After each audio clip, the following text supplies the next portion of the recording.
All right, if you haven't already, be finding your seat. We'll get started. Well, some are not here. I'm sorry, find a chair. We'll get started. There's a difference, right, Pat? It's a tentative, it's a temporary thing.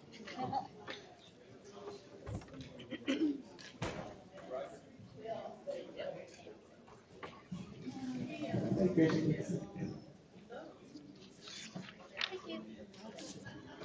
Can't hear me breathing that part of it.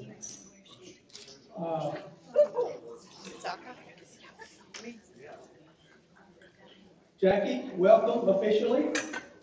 Now, is your dad or granddad that's the preacher? Your dad. Is he thin or a little bit overweight? He is overweight. So Gary's analogy does not work. Is that what you're saying? Okay. I mean, as far as longevity, is what I meant. If you did not get a handout, we still have some handouts up here.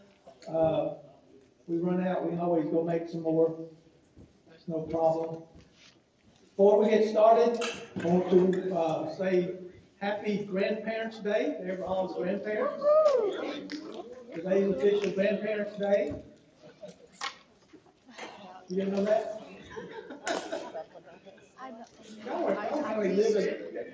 Y'all still living in Mississippi, aren't you? I'm sorry. We have a whole row of female visitors here from East Mississippi, West Alabama. Does that pretty well cover it? Okay. And some of them are from the area my mom was born and raised in, Steens in Columbus, Mississippi. And they know, one of them at least knows a first cousin of mine. Yay. Small world. Yeah. That's because you have lots of cousins. I know. I wonder, how many cousins do you have? Is everyone business? Well, my mom is the baby of 9. And all of them had at least 2. Some of them had 3 and 4. So that's the reason I have so many on that side. On my dad's side, there was 4 siblings. 2 of them had 2 each, and 2 of them had 1 each. So I don't have as many cousins on my dad's side. But on my Mississippi side, there's some of those cousins I have not seen in 40 years or more. So I did see some at a funeral I went to back the first of the year. So that was good. What else do I have? Where was the example of the first test for self-control? Adam and Eve in the garden. Yeah, that was the first test of self-control.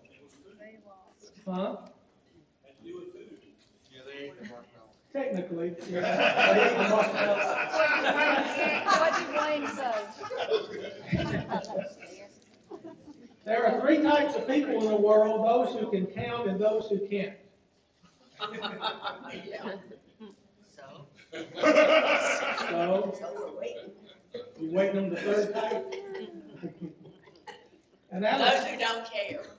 out of 600 plus songs that Elvis sang or recorded, how many did he write? None. He did not write any of them. Okay. Hey. My mom knew Elvis. Did she? She sat on the fender of his first Cadillac. Wow. Oh, really? That's nothing. My dad had Adam's apple.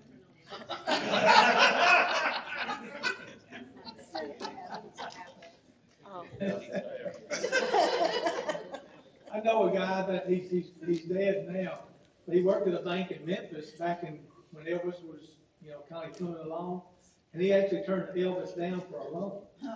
He said Elvis didn't have enough collateral. I think it was $10,000. He turned it down. So that goes back. Okay, we're continuing our study based on Cecil May's book, Providence, the Silent Sovereignty of God. If you'd like to order, I'm not in the book business, but if you'd like to order a copy and want me to do that for you, I'll be glad to. Today we're talking about Providence is Perhaps. That's the title of the chapter. Let me get started here.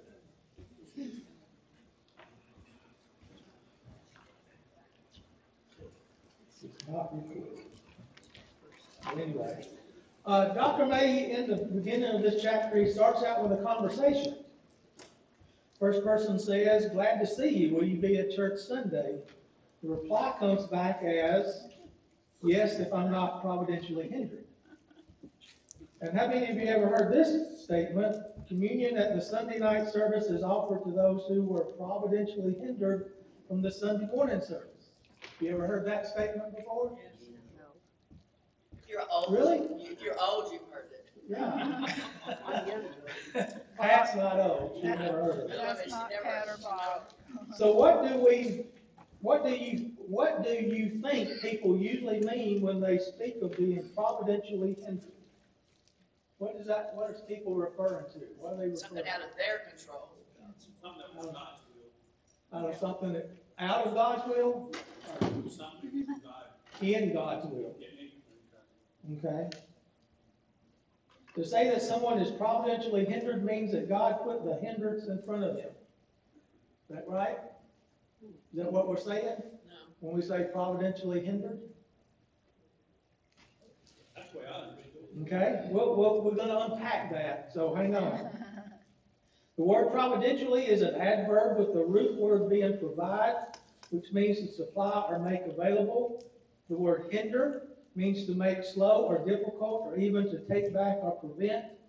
To be providentially hindered means that God has a reason to put hindrances in front of someone. Some would say that providence, meaning God, would not hinder anyone from his or her Christian responsibilities. If you're a patient in the hospital or have a job which requires you to work on Sunday at times, it may be better to use the phrase unavoidably hindered from being at services. So what might someone mean who says, if I'm not providentially hindered, I will do what God has commanded? The answer is, if God doesn't put something in my way. Well, I think 20 years ago, we saw so many providential stories of people missing an elevator, or missing a cab, or going back to get a shoe, and they missed the 2 towers and went down.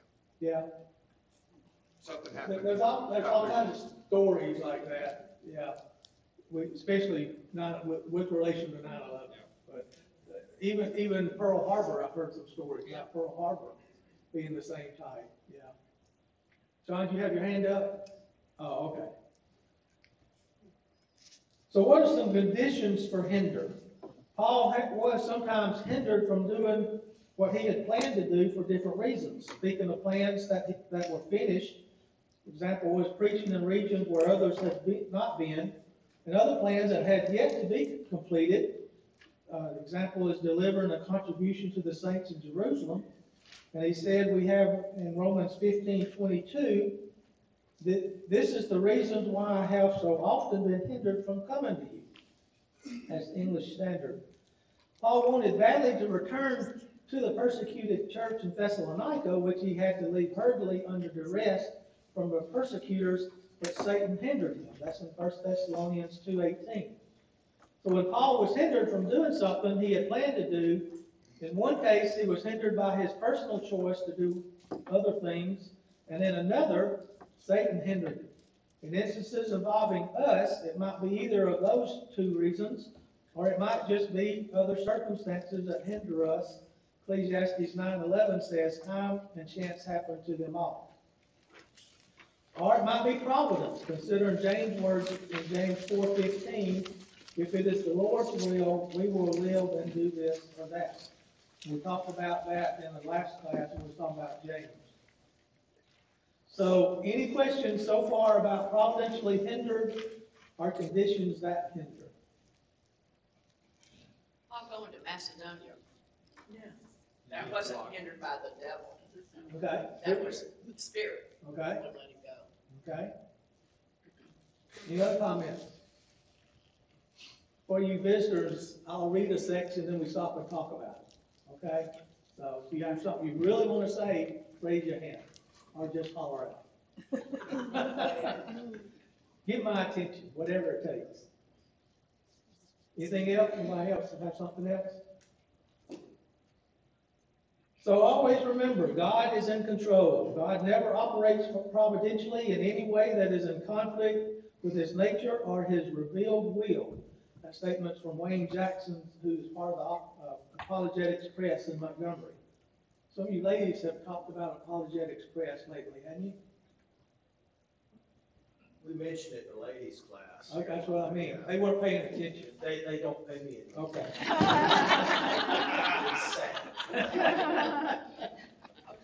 It's sad. I know the feeling, Gary. If we heard the message of James, we will not arrogantly presume on planning the future without taking God into consideration. If God wills is a good thing to say, or at least to have an awareness whenever we are announcing our plans for the future. The wise man in Proverbs reminded us similarly, Proverbs 16:9, in their hearts humans plan their course, but the Lord establishes their steps. Proverbs 19:21, many are the plans in a person's heart, but it is the Lord's purpose that prevails.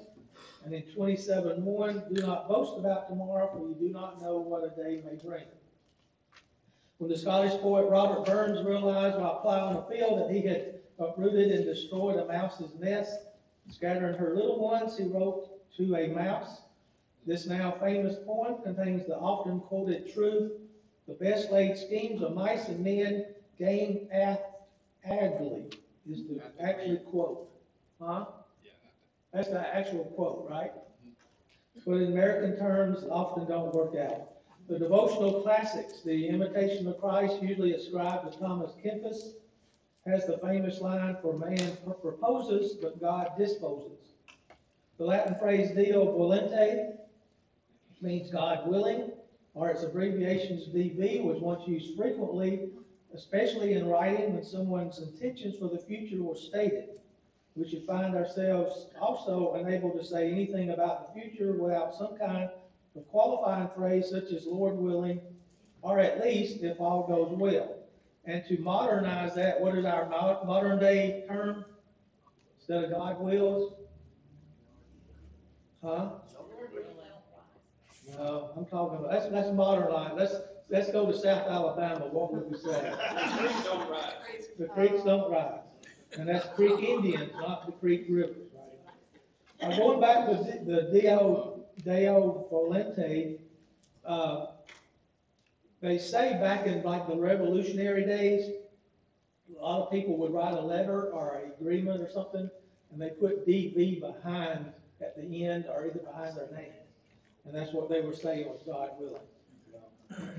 So if you're into that history type stuff, you may see that. But that's still in insurance policies, acts of war, not Yeah. covered, those kind of things. No, it's just hoping for the best, I guess, one way of putting it.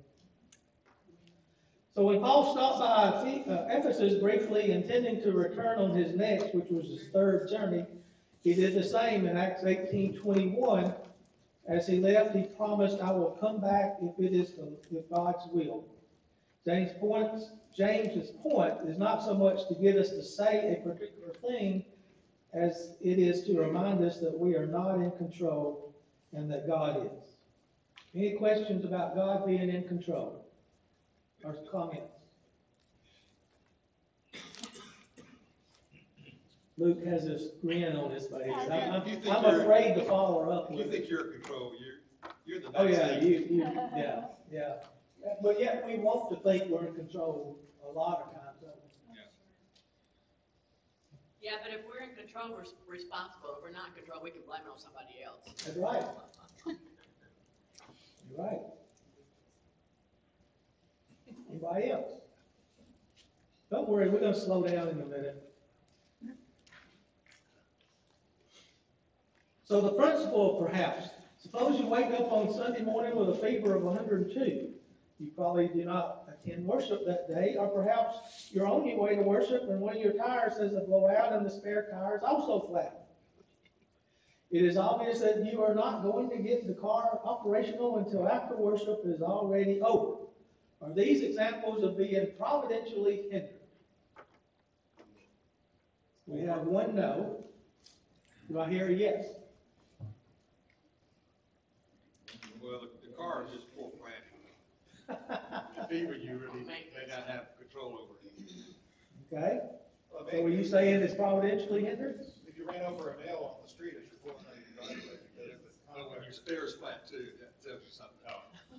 Well, who checks your flat? Whoever Who checks checks the your air in the spare? flat? I do. Oh, and spare. Bernard would. That happened once. That's It only had, that's yeah, it only what- takes once, hasn't it? Yeah. I was over visiting my mom, well, Susan and I were visiting my mom for a couple of days this week, and I was taking her car down the road and had this bad vibration, and took it by the tire place, and threads, the steel threads had broken. And we puts a little bubble in your tire, and that's where you get the wobble. So we ended up buying new tires. So one thing my mom said, be sure they check that spare tire. I don't want to have 4 brand new tires and a bad spare. The answer to the question, are these examples of being providentially hindered? The answer is perhaps. That's what we're talking about. So providence does not just hinder, it is safe and biblical to say that sometimes God frequently does order circumstances to bring about blessing in our lives. It is more problematic to look back on a particular circumstance and say, God did that. Even the Apostle Paul would only say, perhaps God did that. The example we have comes from the book of Philemon. It's about one of his slaves, about one of Philemon's slaves, Onesimus, who runs away to Rome, where he meets Paul and is converted to Christ. Onesimus becomes a companion and helper to Paul. When Paul learned that Onesimus had run away from Philemon, Paul wrote to Philemon telling him, perhaps the reason he had separated from you for a little while was that you might have him back forever. And that's in Philemon verses 15 and 16.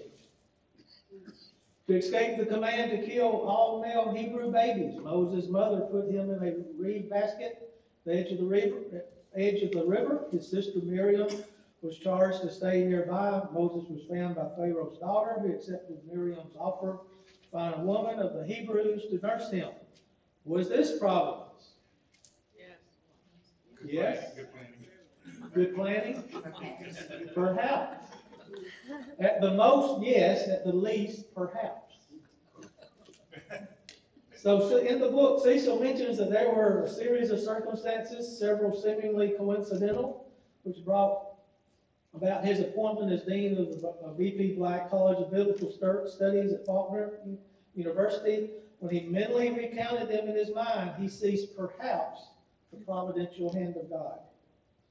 So wherever you find yourself at work, whether it's an engineer, a teacher, an accountant, or a waitress, trace in your mind the circumstances that brought you to whatever opportunities your situation affords you for doing good for the Lord and His kingdom. See if perhaps you see the hand of God in those circumstances. Any questions about the principles of perhaps? Can Satan cause you to be late or miss church? Yes. So would that be providential hindrance? Not if it's Satan doing it. Okay. And a flat tire can be Satan or God? It could be either one or perhaps. You have to look at the results. Yeah. And here's the thing, you have to look at all the results, because you having a flat one day may not just be about your story. Yeah.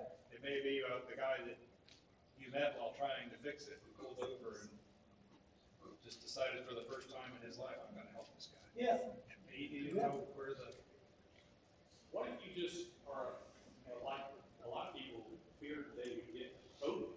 Is that a providential hindrance or is that a Satan? Perhaps. Easy.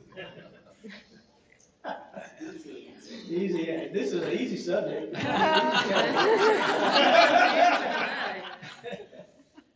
I mean, it could be either one. I don't think the fear would come from God. That's me. Yeah. Yes, ma'am. Does your reaction to whatever the situation, would that have a pending on whether it's a perhaps or if it's It could. Yeah, it could. how you react How to you what react, situation yeah. you're in? Yeah. Whether it's bad or good, Yeah. like you said, whether you're helping someone else or Mhm. if you get sick, you can either, how do you react to Mhm. that? So, is Yeah. that, Sitting at Pep Boys for 2 hours the other day, was not what I had planned to do. But in the meantime, I'm talking to the regional manager who's sitting at the store helping the manager. And he's a super nice guy. We didn't get into religion, but, he knows he knows an acquaintance that I know from Mobile, Lamar Harrison, if anyone knows Lamar Harrison, who's given a lot of money to a lot of different people, a lot of different organizations. But, you know, did I become, are him and I best buddies now? No, but I met a nice guy, and we had a good conversation about some things. Yes, sir. It's been a few months ago now, but I was sitting in a class and the teacher's talking, and he says, "What's the first thing Jesus did in his ministry?" Of course, there were a few wrong guesses, and someone said, "Well, he called his disciples. He made himself a community." Mm-hmm. And then, what was the last thing Jesus did in his ministry? He told us to go into all the world and make a community. And he started and he ended on the same note. And so, that class actually left it, okay, where is fear from? Where is separation? Where is community from? And all this other stuff. And I've been trying to spend more time whenever I'm doing things. Okay, is this a source of fear or is it a source of community? Is this a source of paranoia or is this a source of love? Yeah. Is this a source of separation or is this a source of unity? And that, I've been kind of really watching for the past several months, and I've really kind of been interesting to see everything, and I'm pretty sure it ties back into this. It has a lot to do with attitude. Yeah, oh yeah, absolutely, absolutely. Perhaps.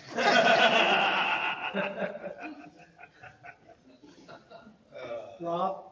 Then just to add to the discussion, and maybe this is kind of more of a summary of what's already been said, but a lot of times people like to say, everything happens for a reason. Mhm. And looking in hindsight, sometimes you can see those connections.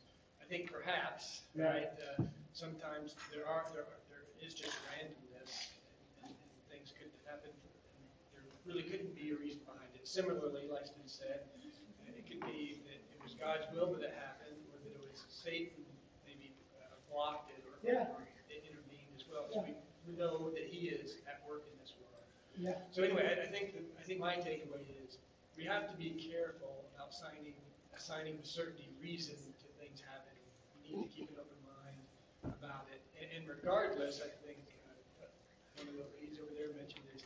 We need to be thinking about how we react to it. Mm-hmm. How would God want us to react to the situation and handle that? So I guess it's just a way to say, saying perhaps isn't just a cliche, No. right? You need to keep an open mind about things and not be so certain about where things are coming from all the time. Yeah. Good point. Anybody else? We'll get our visitor first. I was just going to say, too, we have to remember that time and chance happens, too. So this is when it kind of gets in that spot where we just say perhaps, because we don't really know a lot We of don't? times. Yeah. Pat? We've got 3 beautiful children, they're all grown now. And I think back, I thought, well, we could have done this on ourselves. We had some help. Well,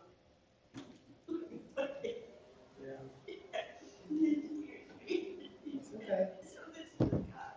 Yeah. No, we're kidding ourselves if we say it's all on us.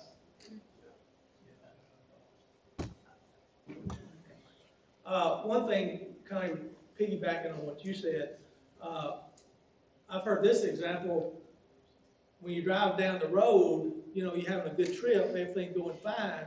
You don't know what's going on behind you. There may be a major wreck behind you, and the Lord put you enough ahead, you weren't involved with that. We have a good friend from, he lives in Opelika, Alabama, which is next to Auburn. Some of you folks don't know where Opelika is, but you know where Auburn is, or at least you've heard of it. Right, David? Raymond? What? Anyway, last summer, y'all remember this wreck on I-65 between Greenville, Alabama and Fort Deposit, Alabama? 2 18-wheelers caught on fire. A van of kids from a youth camp was involved and 9 of them got killed. Y'all remember that? Yes. This friend of ours had been in Pensacola and he was headed back home. He was 15 minutes behind that wreck. He had pulled off in Greenville and ate lunch. And when he got back on the road, it put him right behind that wreck. And he sat in that wreck for they had him stopped for like 5 or 6 hours.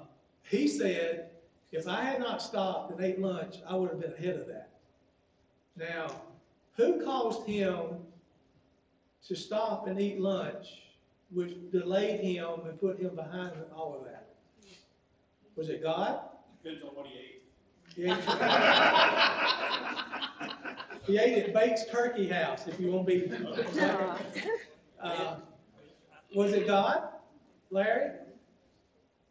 We became Christians in Niceville. We moved to Fort Walton Beach. We worked there. I had a few sermons there. The deacon said, have you ever thought about preaching? I said, sure. I'm studying at night to be a teacher so I can preach on Sunday. He said, Yeah. why don't you go to Lipscomb? I said, I don't even know about Lipscomb. He said, why don't you let me take you? I said, well, okay. So we went up there. The school accepted me getting in. One of the secretaries said, I've got a brother-in-law who's looking for a preacher up in the edge of Kentucky. Would you go up? We went up and visited, got the job, and when we came home, I was in school and had a preaching job. Yes. Been in the ministry 43 years. Yeah. God's providence or luck? Perhaps. I think I feel safe to say that's God's providence. So, There are those of us who believe if you commit your life to God and ask Him to direct, everything that happens to you happens from God. yeah. Now, I don't always respond like God would want me to respond, regardless of what happens to me, and I don't think that's from God. That's my fault. Right. But I think what happens to me happens from God. Okay. Because I need to learn something, I need to help somebody, I need to do a better job at something, whatever it is, or it's a blessing from Yeah. God, like our children, like Yeah. Cap was talking about. Yeah. Actually, we're going to get into that next week.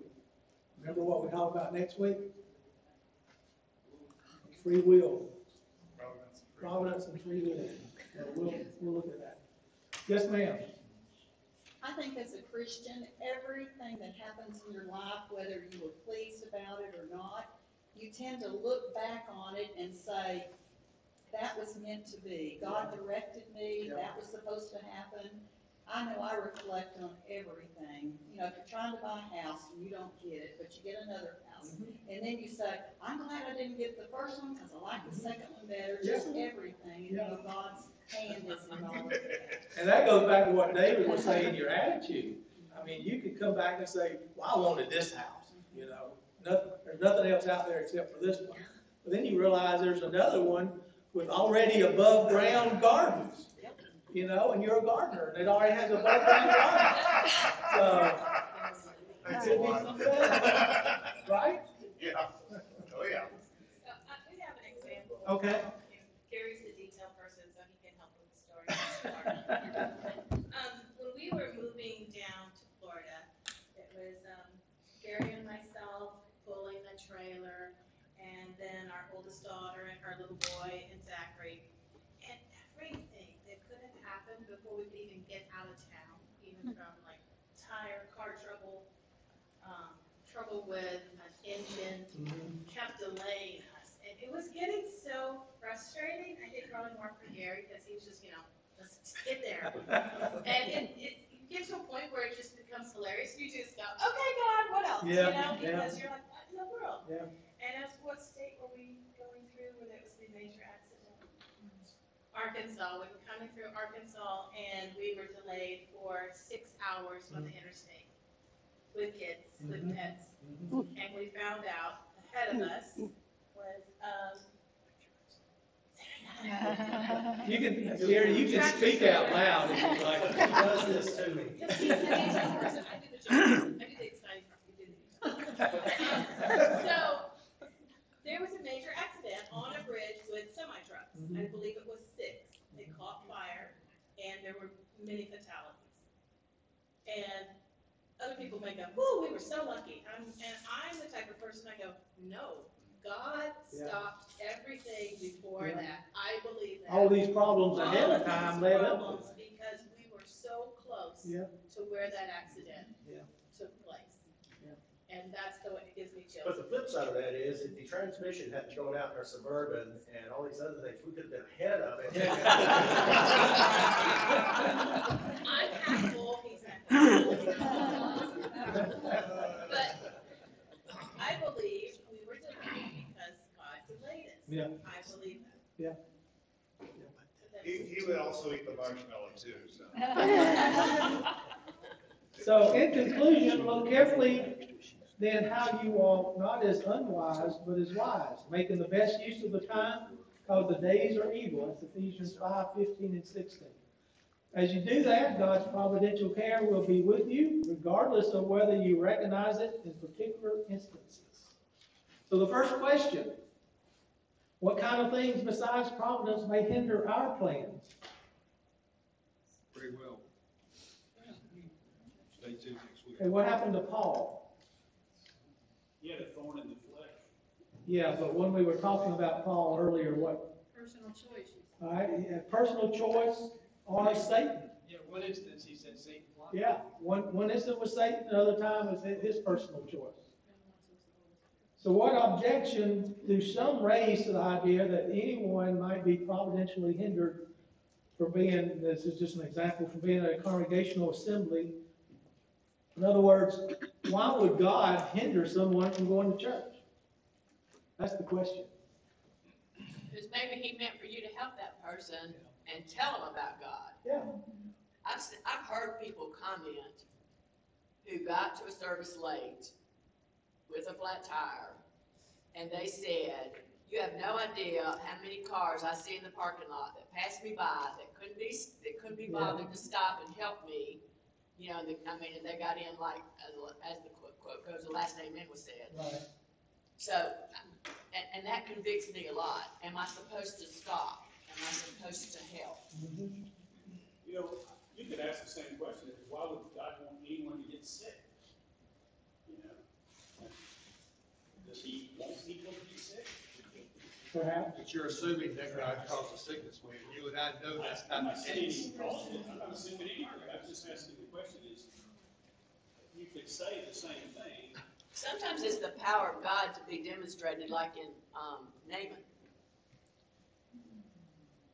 Yeah. You know, with leprosy. Sickness can, some good can come out of being sick at times. I'm not saying all the time, but sometimes. What, Bernard? We're tested sometimes. Yeah, we're tested, yeah. To see how strong your faith is. Yeah.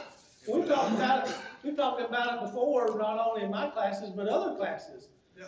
Why do people get cancer?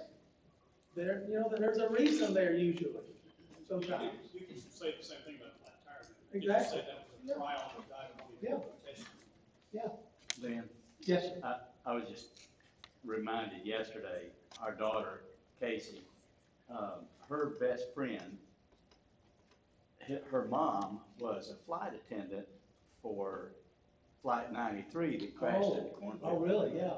But the day before the flight, or a couple of days before the flight, there was one of her friends that wanted to swap with her. So they swapped. Yeah.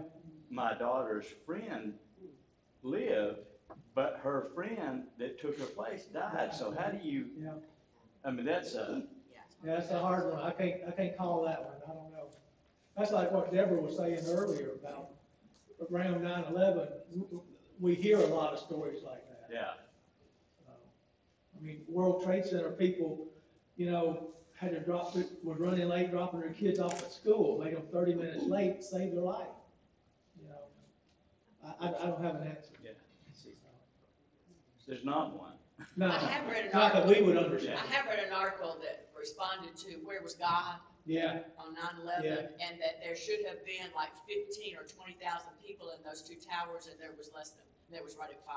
yeah, So, and they went through a lot of this information about where was God, and tell you where God was. yeah, yeah. I think it also teaches us that as Christians, to spread the word, that we're supposed to tell people the good news, that on those occasions that it's end-of-life situation, that you're prepared and you're ready, and it's Oh, yeah. okay. We don't have to understand why, That's right. but we understand that there is an eternity somewhere. Yeah. Whether it's heaven or hell, be prepared to go to a good place. And they don't take but an instant, One you know, time. just an instant. This is the topic where I keep thinking, when we pass the veil, when we go to heaven, we're gonna have this few seconds look around and we're gonna say, oh, I get it. Yeah, we understand See it. the other side and it's so Yeah. simple. Yeah. But we could not, you just can't conceive it. So- Above the pay grade. So question number 3, why is recognizing God's providential activity in specific instances perhaps? Why do I keep throwing out perhaps? We don't have perfect We knowledge don't know. of our pay grade. Is it something we did, something Satan did, or something God did? We don't know sometimes. I think we do, I think we do know at times, but that doesn't mean we know all the time. I think it's important to ask yourself that question. Yeah, yeah. I mean, there could be a. So that was the question Job's friends was asking him, wasn't it? Yeah. Wasn't that the question they kept hitting him with? Yeah, and if you think about really Job's whole predicament was not God, it was Satan. God allowed it. Yeah. I think God allows things with us, but usually if it's something bad happening to us, it's probably Satan behind it. Could be. Or something evil, maybe Yeah. that we did and don't realize even that was evil. That's true, yeah, yeah. Number 4, does God being with us, helping us, and protecting us depend on us being able to know when and how He does so? No. Absolutely not. He's in control, He's got the plan, we don't know what the plan is. Thankfully, no. Yeah. Am I scared? Well, I won't go there. And the last one is more a thought question for you. If you want to answer it out loud in class, that's fine. What special opportunities for doing good are available to you in your present situation? Do you attribute any of those opportunities to providence? So something to think about. Any questions, final comments, questions about what we've gone over before you get to the last page? Twice a year. All right, last page is a letter to the preacher from a, quote, faithful member. And the preacher been talking about being providentially hindered, so the faithful member writes a letter. And you can read it yourself, but to paraphrase it, he's basically outlining all the reasons why he's going to be providentially hindered in the next year. And he comes up with 50 days that he's going to be providentially hindered. So at the end, you'll see that, he tells the preacher, this only leaves 2 Sundays per year for me to attend. I'll see you on Easter Sunday for sure, and the 3rd Sunday in August, unless providentially hindered. So, did what? Oh, yeah, sign the faithful member. So, anyway. He also assumes all those 50 days are Sundays. Oh, yeah, yeah. You noticed that, didn't you? Yeah, I did. So next week, we'll talk about providence and free will. And we'll try to answer your question, Larry, whether God wills it or allows it. Yeah, that's it. I think a good question to ask yourself is if it's providential from God or not, is are you happy it happened or not? Because if you miss church, for instance, were you happy? Oh, I can't go to church today because does that make you happy? Or does it disappoint you in some way? I think a lot of times we're glad when service is canceled because then we don't have to feel guilty. Yeah, yeah. You confess it?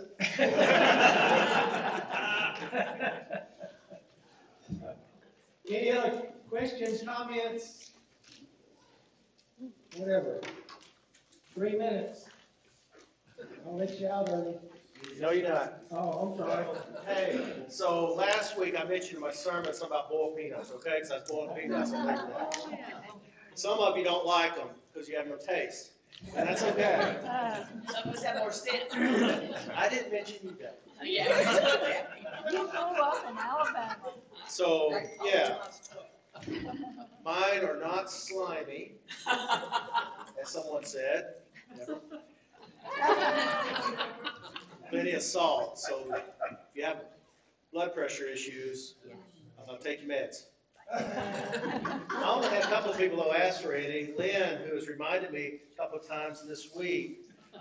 Lynn, here you go. Thank you, thank you. And David. John wanted some. So, anyway, I have more here if y'all would like them. I'll put them here. And, you know, if you just want to try them, you can. But yeah, I was out in the rain last night, boiling peanut. Oh, it was great. Don't y'all feel bad. Don't feel bad. I was having a great time. You know, whatever circumstances I am in, I find joy. So, anyhow, if you really want some, I can always bring more. Just tell me. That is all. That's all my comments. Thank you, Gary. You ladies, how long y'all now? We're leaving, we'll come today. Today. Y'all be careful. Safe travel. Thank you for coming. Nice to have y'all. And everyone else have a great week. We'll see you next week, hopefully.